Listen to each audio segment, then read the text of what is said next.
los organismos, ya organismos biológicos, el ambiente geológico, tierra, atmósfera, ya que van a intervenir en una serie de procesos químicos. Por eso viene el nombre de ciclos biogeoquímicos, ¿no?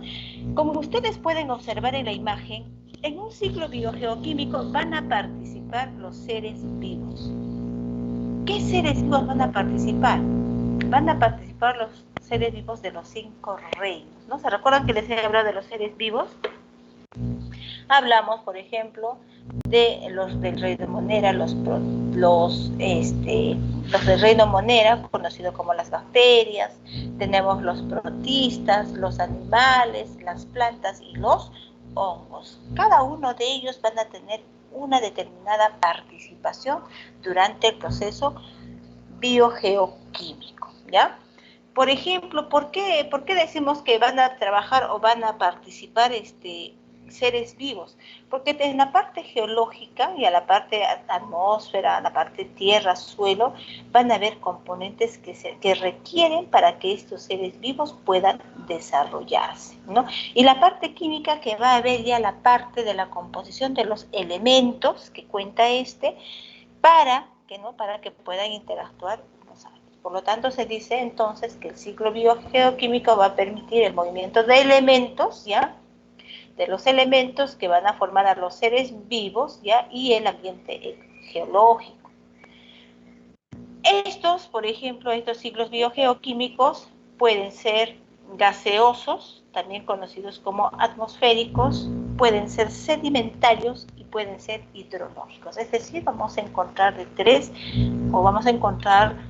tres tipos de ciclos biogeoquímicos, ¿no? Entonces, un ciclo biogeoquímico es el que se va a encargar, por ejemplo, miren ustedes, de interactuar todos los nutrientes que se encuentran en el suelo con la atmósfera. Durante este proceso de interactuación se van a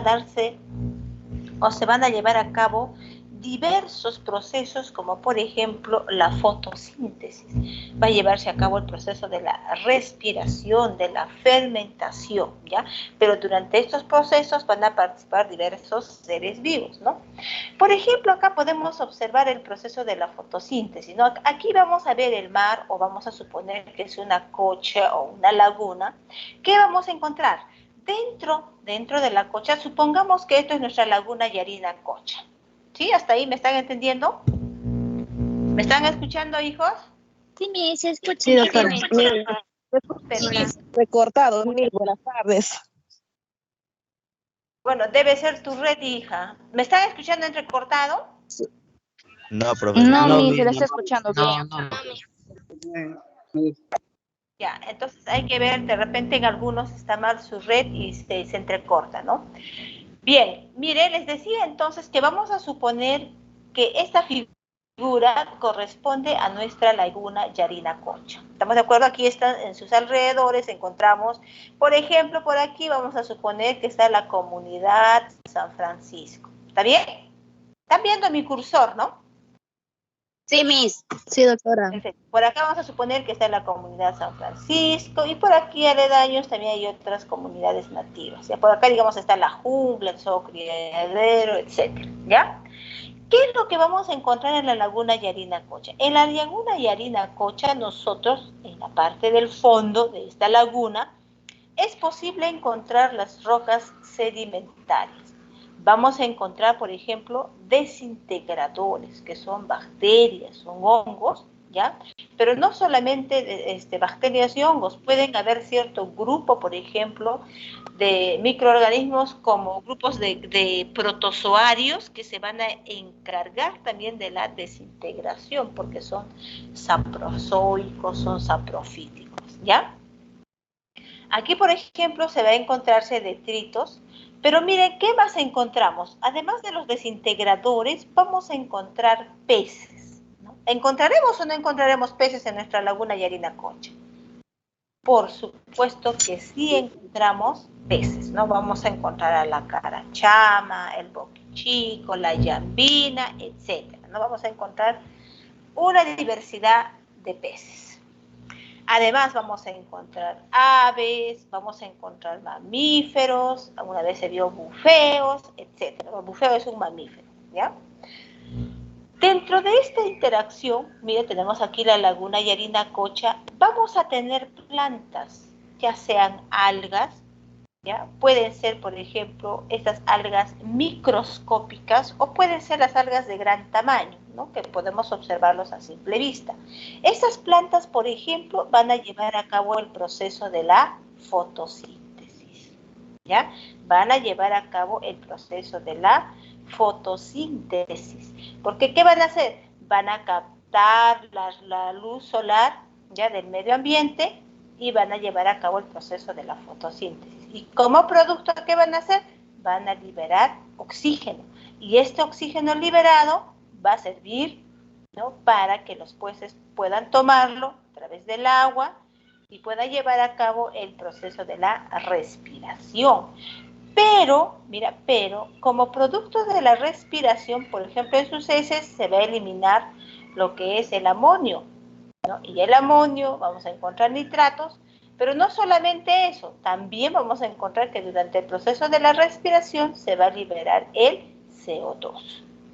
Este CO2, por ejemplo, va a ser la fuente de carbono para las algas, ¿no? Las algas van a capturar este CO2, ¿ya?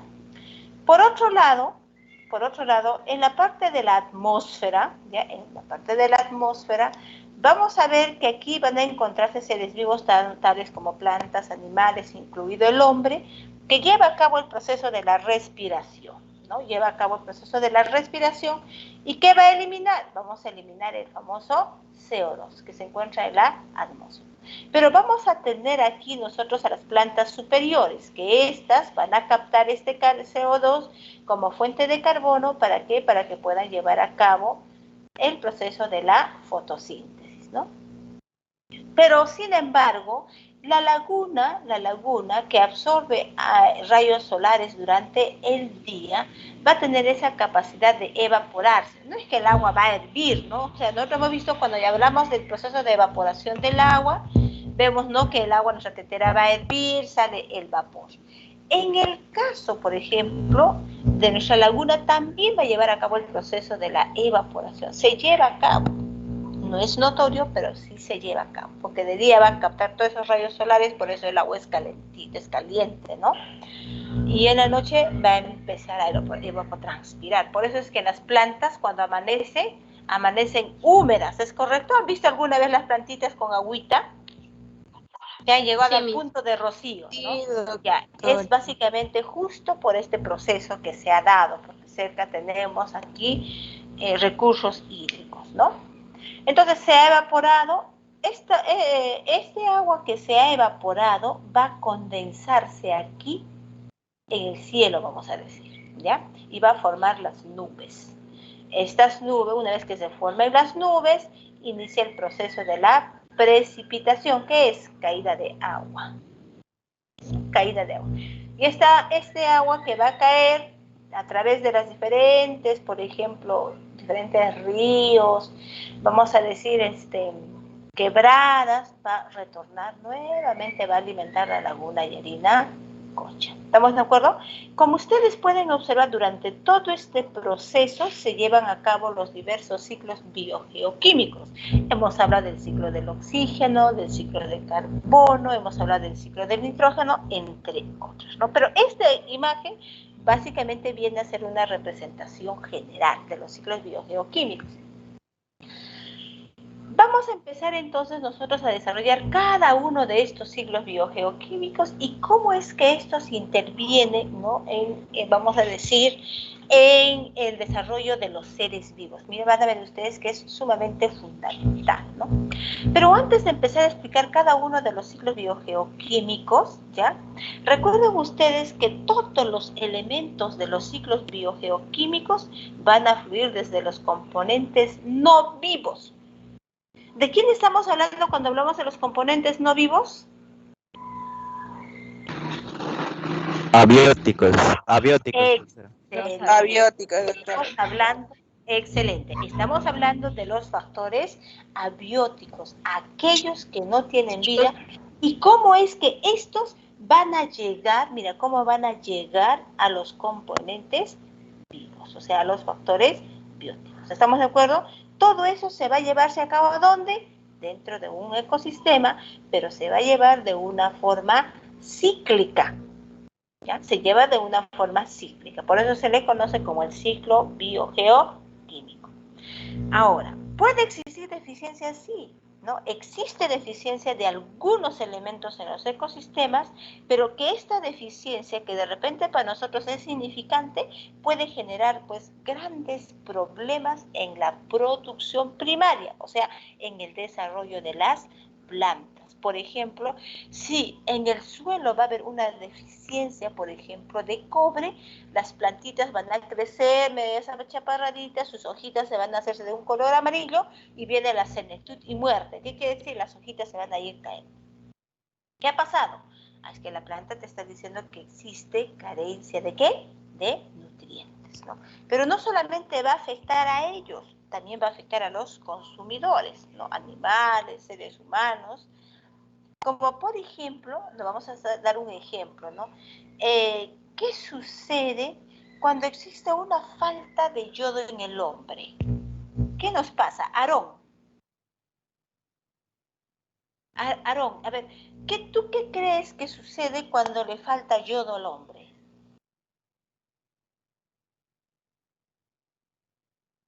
¿Aarón? ¿No está Aarón en clase? Sí, doctora.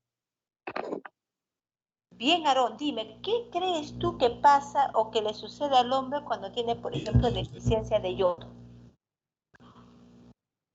Creo que empieza a sufrir cambios en su cuerpo, doctora. También podría ser susceptible a enfermedades.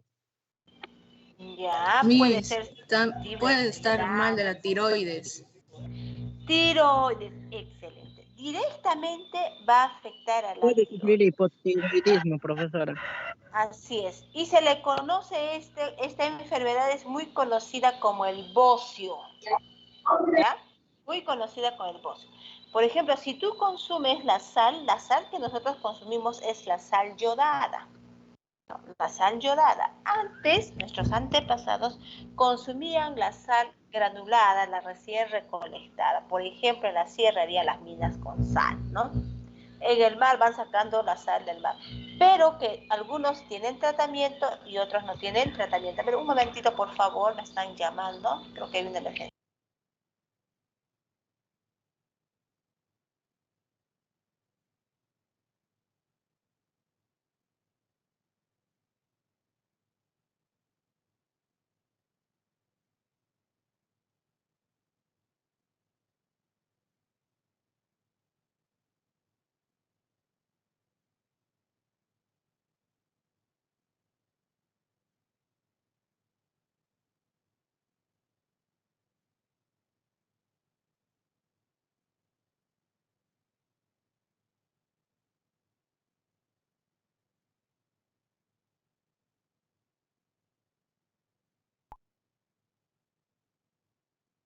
Bien, ¿me escuchan? Nuevamente, ¿me están escuchando, hijos?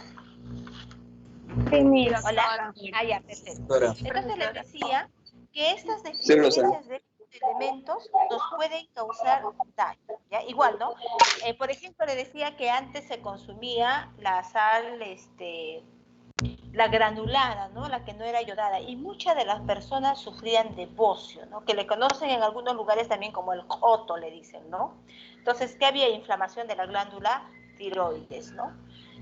En cambio, hoy en día, por ejemplo, ya inclusive el mismo Ministerio de Salud, ¿no? Ellos salen a hacer visitas inopinadas para las bodegas, quienes venden sal, o simplemente van a los domicilios a hacer una evaluación que si la sal que usted está consumiendo es o no es yodada, ¿no? Te vienen, te tocan la puerta, disculpe, usted me podría permitir un poco de la sal que usted consume, y una vez se siente algo extraño, te dice, pero ¿por qué, no? Estamos viniendo a medir si la sal que usted está consumiendo es o no es yodada, ¿no? Entonces, cada uno de los elementos, ojo, que se encuentran en la naturaleza son sumamente importantes. Ahora, el yodo no solamente lo vamos a adquirir de la sal, sino nosotros podemos adquirirlo, por ejemplo, de las algas. El yuyo, conocemos el yuyo, ¿no? El yuyo es un tipo de alga rica en yodo, ¿no? Y nos los dan, por ejemplo, en los ceviches, en el chicharrón, nos los dan, ¿no? Entonces es bueno consumir, pero de repente muchos no lo hacemos porque desconocemos de la importancia del consumo de estos productos que nos van a proveer de ciertos elementos que son sumamente importantes para nuestro organismo, porque una pequeña deficiencia de estos puede generarnos enfermedades, ¿ya? Asimismo, estos elementos son sumamente importantes en la producción agrícola, en la ganadería y en la parte forestal, ¿ya? Recuerden ustedes que nuestros suelos no son suelos productivos, ¿no? Generalmente es un suelo arcilloso y es ácido. Cuando quieren hacer cultivo, ¿qué es lo que tienen que hacer? Limpiar primero, Miss. Primero la muestra.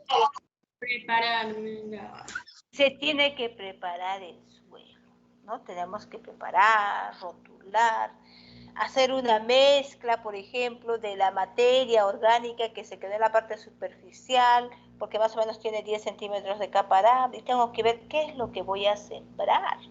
Porque mira, hace muchos años tuve la oportunidad de conocer a un señor, creo que de Huancavelica, que vendió todas sus propiedades y se vino a la Amazonía, porque cuando uno viene por primera vez, tú te deslumbras de la naturaleza, es tan hermoso que quedas atrapado, ¿no? Quedas atrapado en la Amazonía.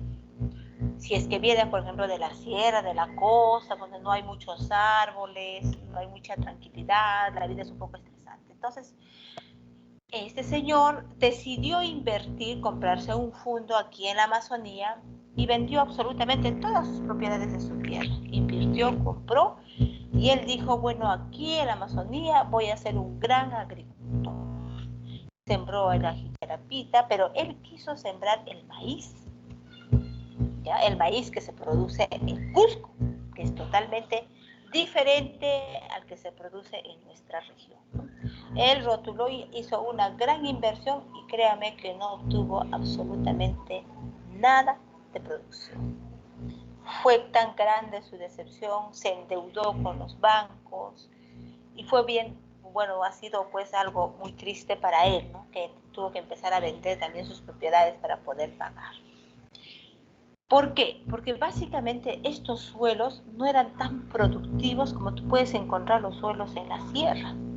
Tienen una mayor capacidad de capa arable, una capa agrícola muy buena, sustancial, lo que no ocurre en nuestra Amazonía. Por eso nuestros árboles tienen unas raíces, no son pivotantes que van hacia el fondo del suelo, sino son medias rastreras que van por la superficie del suelo, razón por la cual cuando hacen fuertes vientos se caen. ¿O no es así? Sí, doctora. Entonces, uno, por ejemplo, tiene que conocer, ¿no? Por eso es importante el estudio de los ciclos biogeoquímicos, porque recuerden ustedes que cuando se hace una fertilización en el suelo, tenemos que tomar en cuenta que nuestro suelo tiene que ser rico en nitrógeno, en fósforo y potasio, el famoso NPK. ¿Para qué? Para que yo pueda tener una buena producción. Pero no solamente esos nutrientes, bueno, que son los más importantes, ojo, porque existen muchos más nutrientes, ¿no?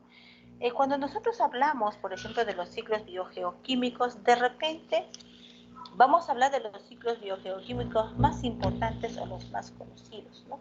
Por ejemplo, los ciclos biogeoquímicos van a ser clasificados de diferentes formas, ¿no? Por ejemplo, según su amplitud, los ciclos biogeoquímicos pueden ser globales o pueden ser locales, ¿no?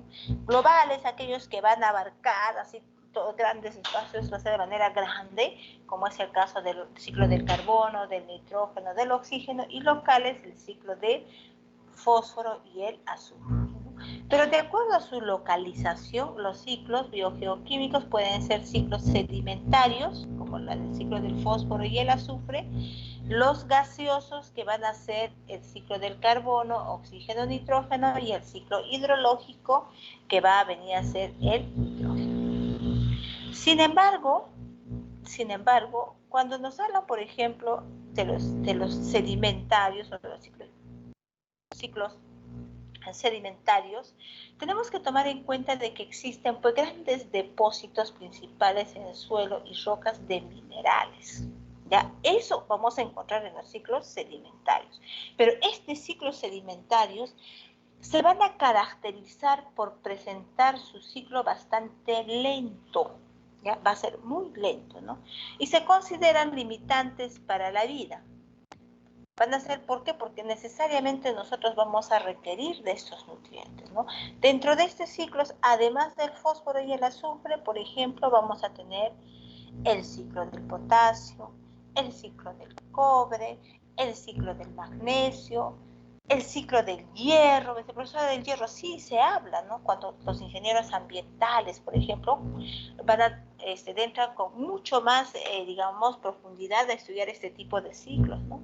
Porque existen microorganismos que se van a encargar del proceso de la corrosión, ¿no? Y eso se conoce como el ciclo, por ejemplo, del hierro o del fierro, que también se da en la naturaleza, ¿ya? Ahora, en el caso, por ejemplo, de los ciclos atmosféricos o gaseosos, ¿ya? Atmosféricos o gaseosos, el depósito principal básicamente va a venir a ser la atmósfera y la hidrosfera. ¿Estamos? Atmósfera y hidrosfera. La hidrosfera que se va a encontrar para el ciclo hidrológico y la atmósfera para los ciclos gaseosos. Va a haber una amplia disposición, o sea, los ciclos van a ser bastante rápidos debido a la gran disponibilidad que existe, ¿ya? Ahí en la naturaleza, y van a ser abundantes para la vida. Por eso les habla, por ejemplo, del carbono, hidrógeno, oxígeno y nitrógeno, ¿no? Les van a hablar, por ejemplo, del monóxido de carbono, del CO2, que estos básicamente van a interactuar junto con otros elementos, ¿no? Por lo tanto, decimos que tanto, mira, los ciclos sedimentarios como los ciclos gaseosos y también el ciclo, vamos a decir, hidrológico, ¿ya? Van a implicar, ojo, los agentes biológicos, que quiere decir que necesariamente van a participar los seres vivos, ¿no? ¿Por qué van a participar? Porque requieren impulsar el flujo de energía a través del ecosistema y que esto directamente tiene que estar vinculado con los ciclos biogeoquímicos. ¿Y cuáles son esos ciclos biogeoquímicos? Pueden ser sedimentarios, gaseosos o hidrológicos, que son los más conocidos y más agrupados. Claro, pueden encontrar de acuerdo a su amplitud, pero cuando ustedes revisen los libros van a encontrar básicamente la clasificación de los ciclos biogeoquímicos de acuerdo a su localización.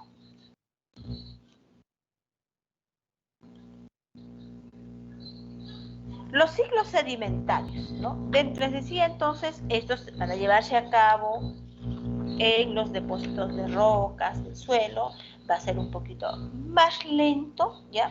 Dentro de ellos tenemos el azufre, ¿no? El azufre básicamente va a venir a ser uno de los ciclos sumamente importantes porque es un nutriente secundario que requieren las plantas, animales y vegetales.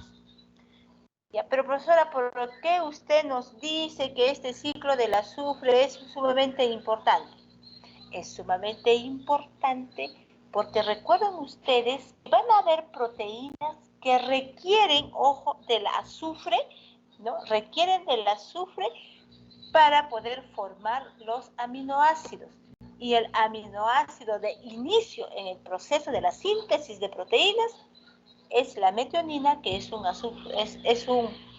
aminoácido azufrado, ¿no? Por eso se dice que es sumamente importante. Ahora, en el caso, por ejemplo, cuando esto se va a combinar en la naturaleza, o sea, estos compuestos de azufre se combinan en la naturaleza con el agua, se va a formarse el famoso ácido sulfúrico y el ácido sulfuroso, ¿no? Y que al precipitar, ya que al caer las lluvias, van a caer en forma de lluvia ácida. Y cuando se dé esto, como cuando caiga la lluvia ácida, básicamente van a dejar los suelos muertos, improductivos, ¿ya? Hay que tener mucho cuidado con el tema de la contaminación.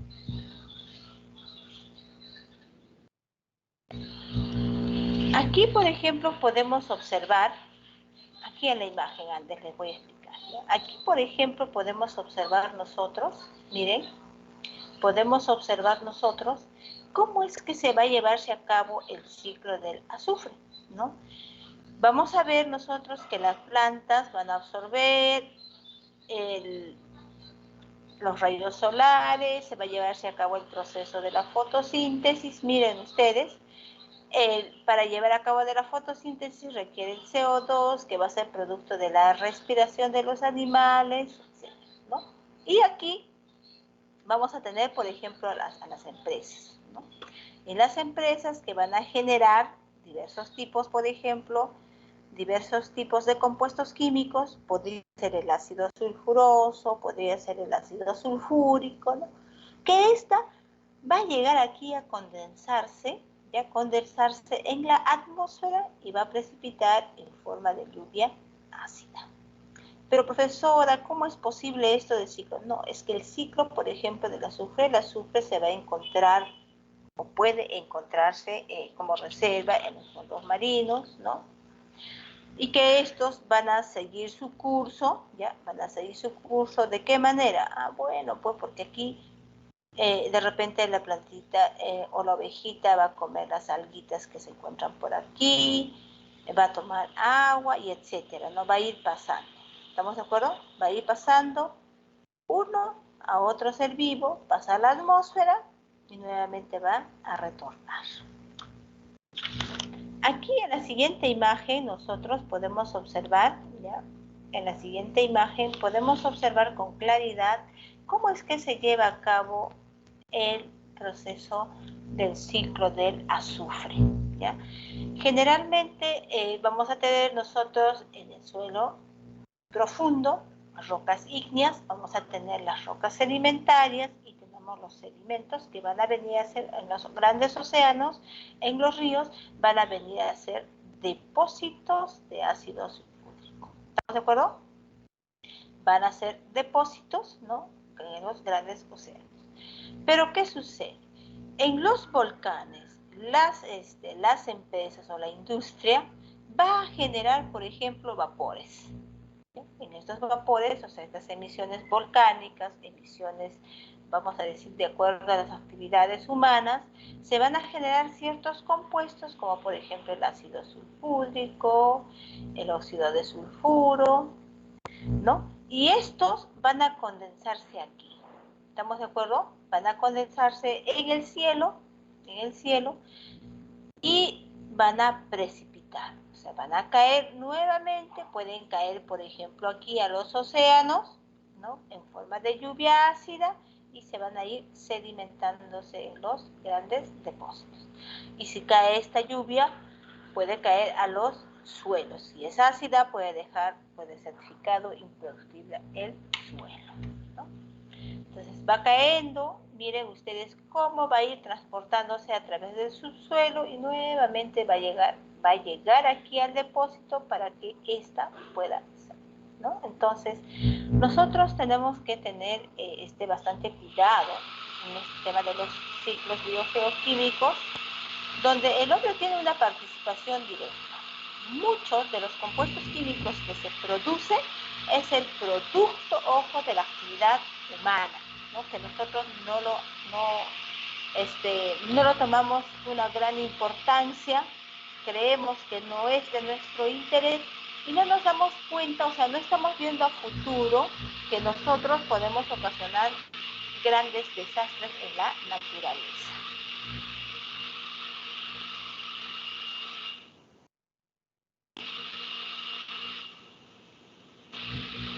Aquí tenemos otro modelo, ya, del ciclo del azufre. Por ejemplo, vamos a tener el ácido lago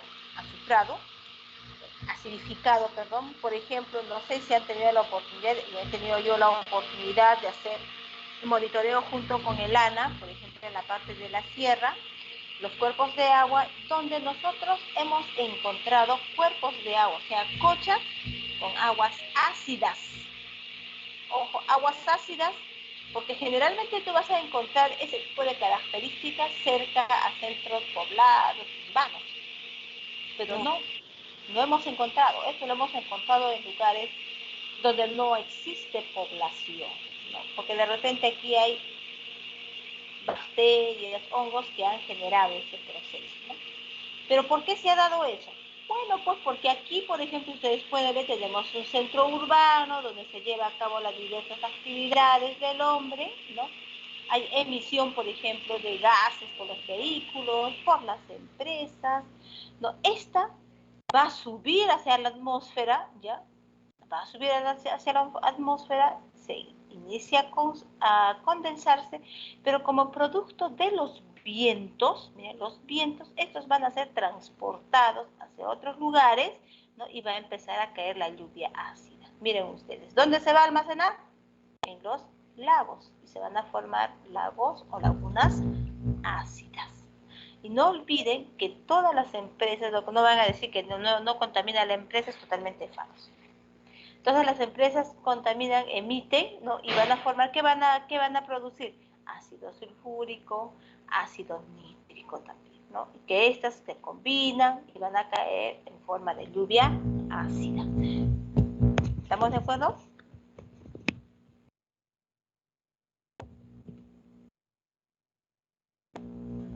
Ahí podemos observar otro esquema, otra forma del ciclo del azufre, ¿no? Tenemos, por ejemplo, las erupciones volcánicas, existe combustión, tenemos la magma, tenemos acá los sulfuros metálicos de carbono, tenemos aquí los depósitos de azufre. Estoy dando este ejemplo ya a nivel de la tierra, porque el otro lo hemos visto a nivel del mar, ¿no? Y miren ustedes como estos son depósitos, aquí la plantita requiere un poco de azufre, sí, va a permitir su desarrollo. ¿Estamos de acuerdo? Estos vegetales van a adquirir el azufre, se alimenta de los animales, mira, pasa de la planta a los animales van a defecar sus heces, están los microorganismos y nuevamente va a continuar así el ciclo. ¿Estamos de acuerdo? ¿No? Continúa, ¿no? Como ustedes pueden observar. El ciclo del fósforo. En el caso del ciclo de fósforo, vamos a decir que este es un elemento, pues, indispensable. Ojo, pero el fósforo es un elemento indispensable para todos los seres vivos. ¿Ya? Pero no solamente para, digamos, los procesos para que constituya la célula, porque recuerden ustedes que la membrana celular está constituido por fosfolípidos, ¿no? Es rico en fosfolípidos. Necesita de fósforo, sino también, ojo, sino también vamos a decir que el fósforo va a requerirse en los diversos procesos, ¿ya?, que lleva a cabo un ser vivo, y la más importante va a venir a ser la fotosíntesis, ¿no? Y en la naturaleza la vamos a encontrar, pues, de una forma bastante limitada. Ahora, la deficiencia de este compuesto o de este elemento, por ejemplo, impide el crecimiento de las plantas, ¿ya? Ahora, es posible encontrar, por ejemplo, algunas acumulaciones sobre este compuesto, sobre el fósforo. Sí, vamos a encontrar compuestos fosforados. Por ejemplo, en los yacimientos de rocas fosfóricas. ¿En dónde queda eso, hijos? ¿Dónde quedan los yacimientos de las rocas fosfóricas aquí en el Perú? En Bayobar, Piura, ¿no? En Piura. Y también vamos a tener el guano de las islas, por ejemplo, por Paracas, por ahí, ¿no? Entonces, los yacimientos de las rocas fosfóricas de Bayobar van a ser depósitos naturales, ojo, son depósitos naturales, ¿ya? De fósforo. Y bueno, anualmente producen un aproximado más o menos de, por ejemplo, de 20.000 toneladas por año de guano en las aves guaneras, ¿no? O sea, vamos por ahí, pero no se utiliza mucho porque el costo es elevado también, ¿no?, para la agricultura.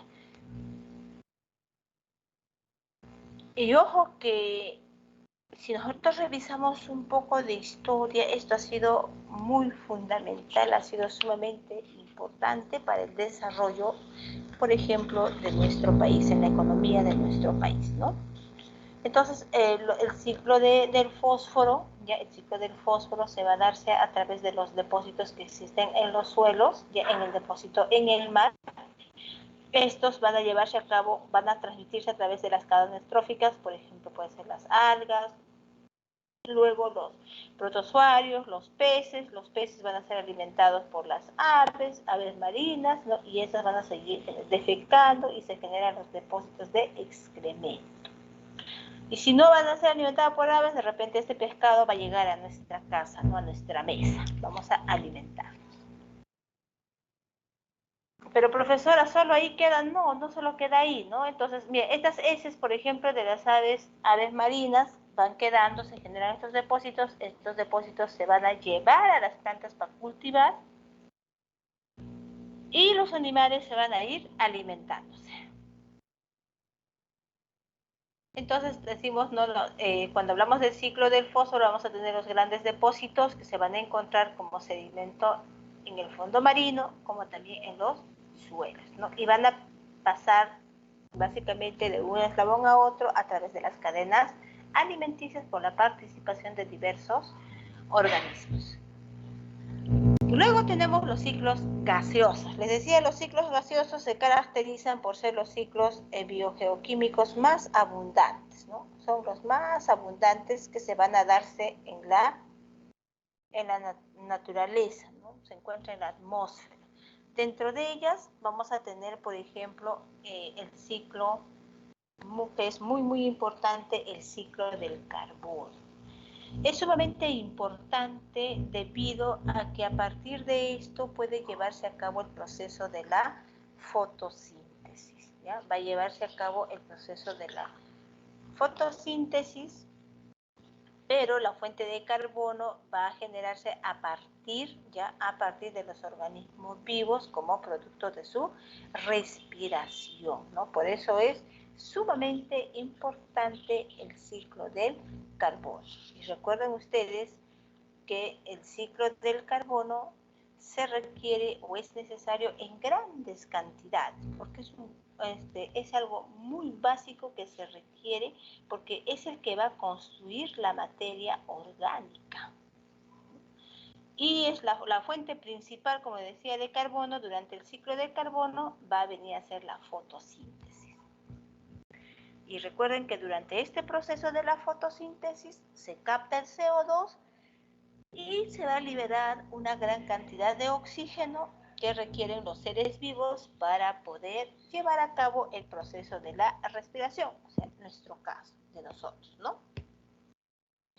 ¿Quiénes van a hacer el proceso de la fotosíntesis? No olviden que los que realizan la fotosíntesis son los seres vivos autótrofos. Los heterótrofos no llevan a cabo el proceso de la respiración. ¿Cómo se produce el CO2? Bastante sencillo. Uno, producto de la respiración, ¿ya? Estamos hablando de la combustión, por ejemplo, ya combustibles fósiles, porque recuerden ustedes que estos han sido constituidos por carbono orgánico, ¿no? Ellos van a producir el CO2 y este CO2 va a ser fuente de nuestros vegetales. Ahora, los animales, el hombre participa, sí, también participa en el ciclo del carbono, porque nosotros vamos a consumir carbono ya en materias orgánicas,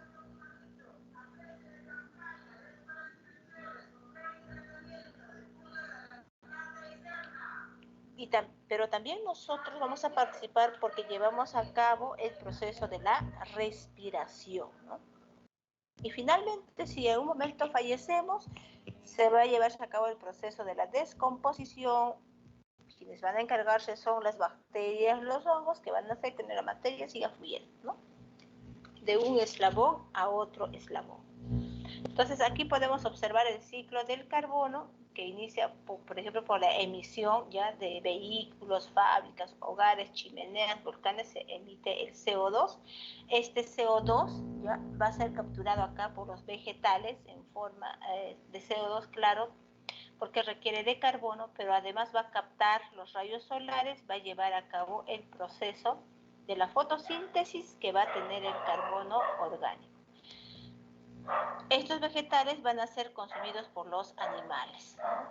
organismos y básicamente para su alimentación se van a desarrollar, estos desarrollan el proceso también de la respiración, eliminan CO2 y nuevamente las plantitas van captando. Se vean ustedes, este es un ciclo, por eso se dice cíclico, no va a ser constante.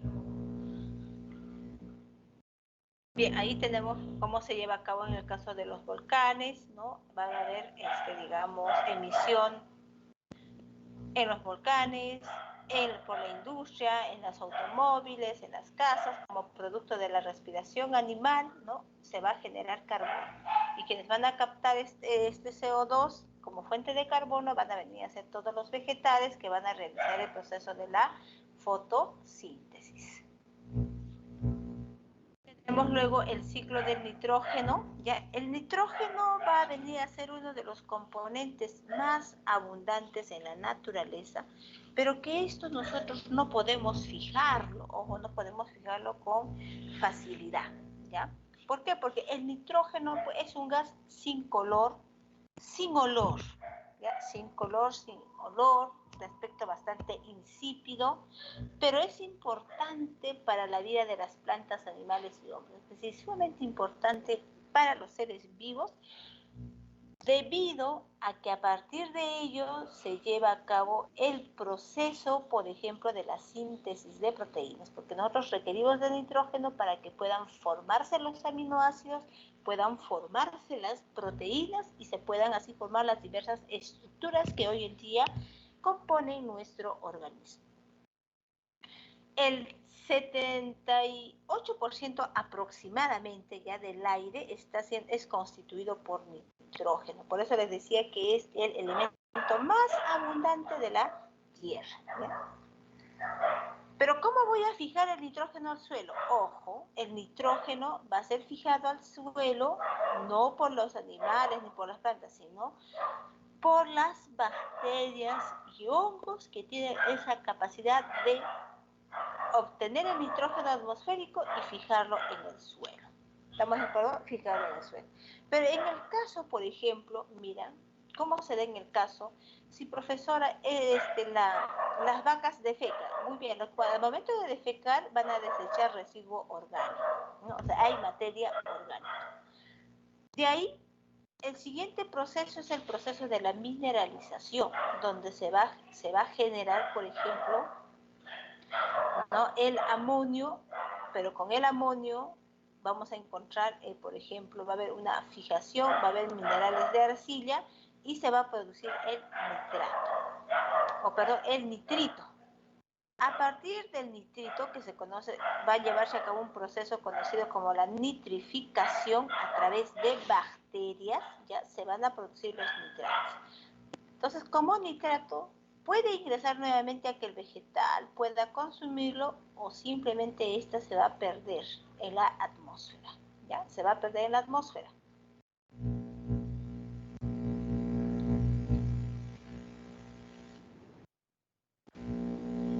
Y dentro de, por ejemplo, los microorganismos que participan ahí, o sea, son bacterias, hongos, dentro de las bacterias la que participa pues la Rhizobium, ¿no?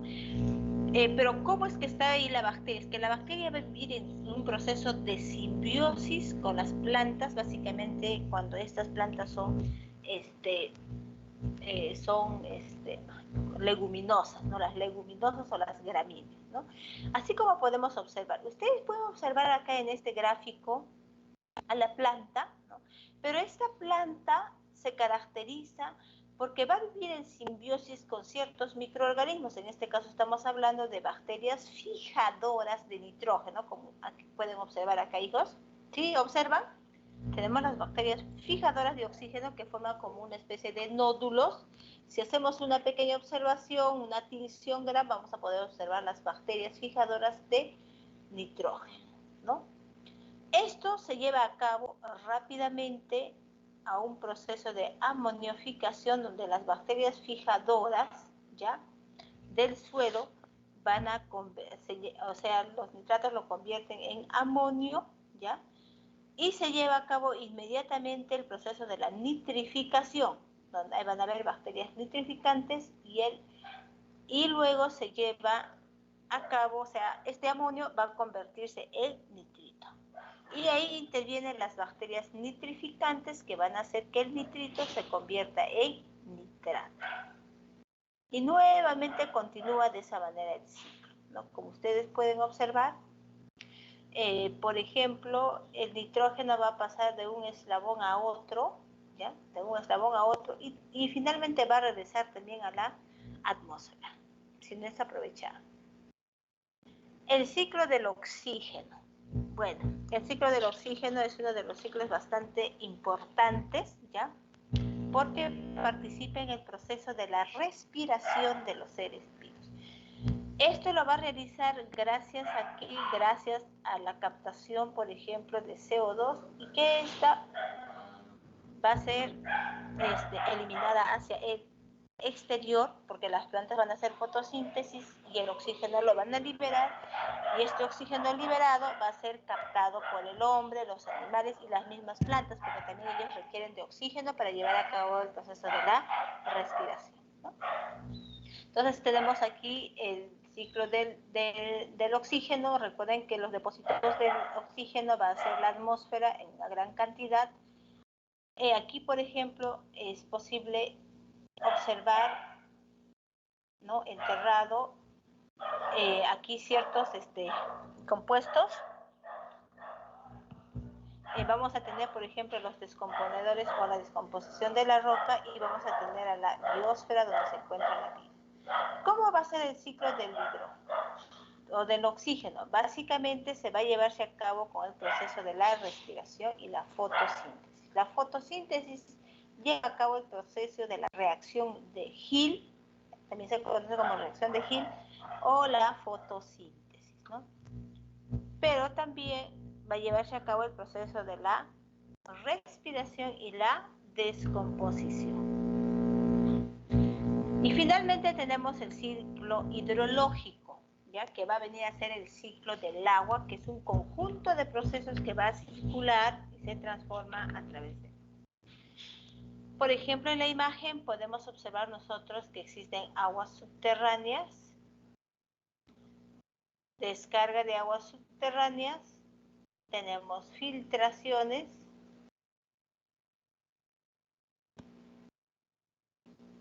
entonces, ¿qué es lo que va a suceder? Miren, el agua que se encuentra aquí en el mar va a captar durante el día los rayos solares y se va a llevarse a cabo el proceso de la evaporación. Esa evaporación va a hacer que se condense las nubes, se formen las nubes, se condensen y puedan caer nuevamente en forma de precipitación.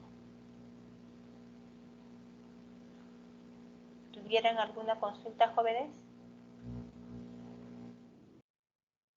Ahí tenemos otra forma de representar el agua. De igual manera, no olviden que aquí durante el día va a captar los rayos solares, se lleva la evapotranspiración, ya sea en el océano, en el río o en el mar.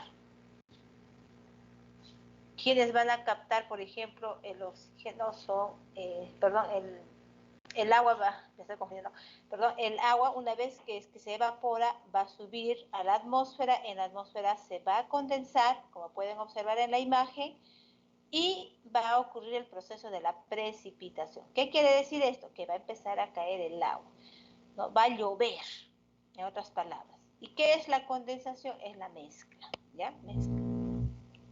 En el caso, por ejemplo, de las nieves, se lleva a cabo la sublimación. Sublimación, que va a hacer que también el hielo que se derrite, el vapor de agua, pueda quedarse en la atmósfera.